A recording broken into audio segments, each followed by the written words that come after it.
Nyarlathotep, the crawling chaos, I am the last, I will tell the audient void. I do not recall distinctly when it began, but it was months ago. The general tension was horrible.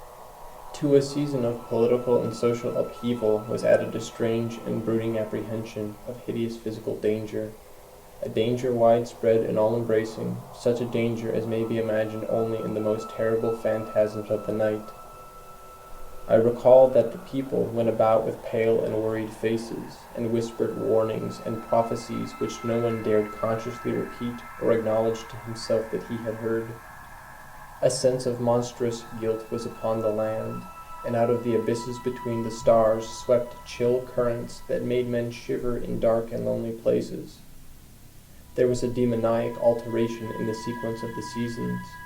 The autumn heat lingered fearsomely, and everyone felt that the world, and perhaps the universe, had passed from the control of known gods or forces to that of gods or forces which were unknown. And it was then that Nyarlathotep came out of Egypt. Who he was, none could tell, but he was of the old native blood, and looked like a pharaoh. The fellaheen knelt when they saw him, yet could not say why.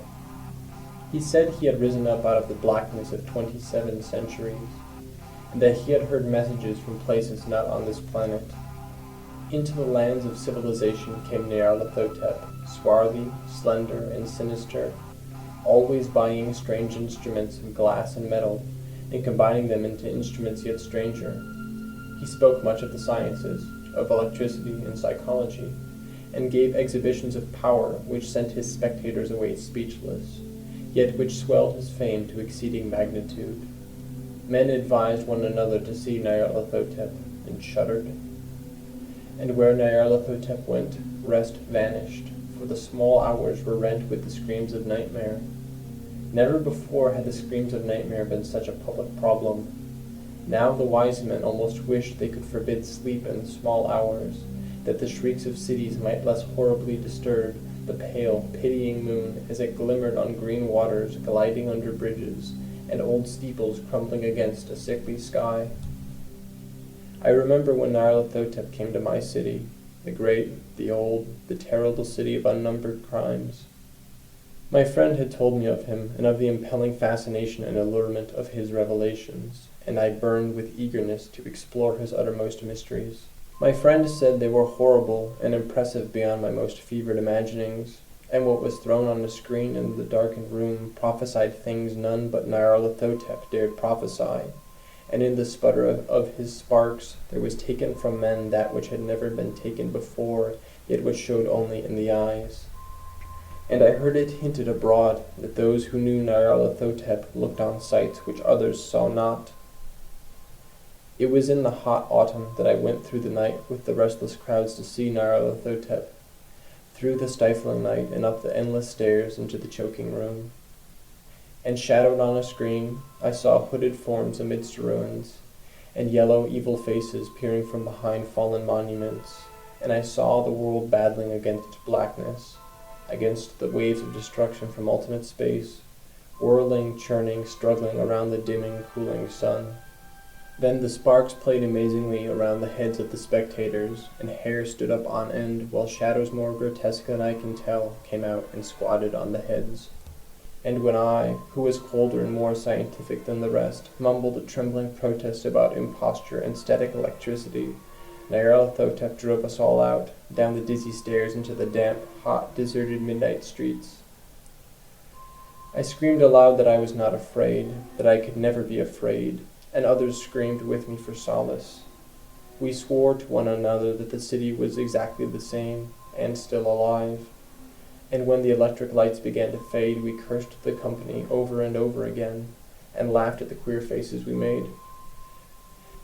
I believe we felt something coming down from the greenish moon, for when we began to depend on its light, we drifted into curious, involuntary marching formations, and seemed to know our destinations, though we dared not think of them.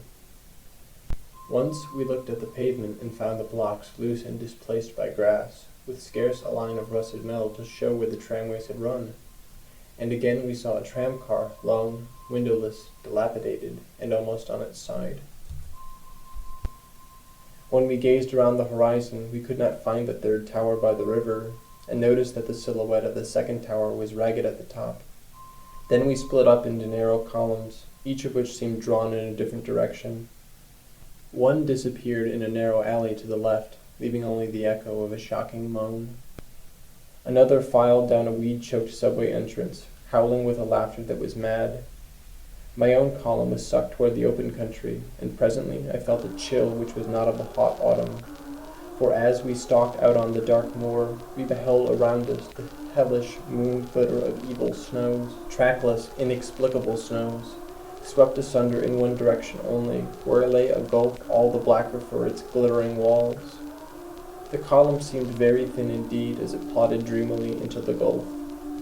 I lingered behind, for the black rift in the green-litten snow was frightful, and I thought I had heard the reverberations of a disquieting wail as my companions vanished, but my power to linger was flight. As if beckoned by those who had gone before, I half floated between the titanic snowdrifts, quivering and afraid, into the sightless vortex of the unimaginable.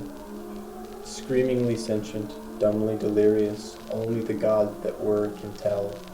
A sickened, sensitive shadow writhing in hands that are not hands, and whirled blindly past ghastly midnights of rotting creation, corpses of dead worlds with swords that were cities, charnel winds that brush the pallid stars and make them flicker low. Beyond the worlds, vague ghosts of monstrous things, half-seen columns of unsanctified temples that rest on nameless rocks beneath space and reach up to dizzy vacua above the spheres of light and darkness. And through this revolting graveyard of the universe, the muffled, maddening beating of drums and the thin, monotonous whine of blasphemous flutes from inconceivable, unlighted chambers beyond time, the detestable pounding and piping whereunto dance slowly, awkwardly, and absurdly the gigantic, tenebrous, ultimate gods, the blind, voiceless, mindless gargoyles whose soul is Nyarlathotep.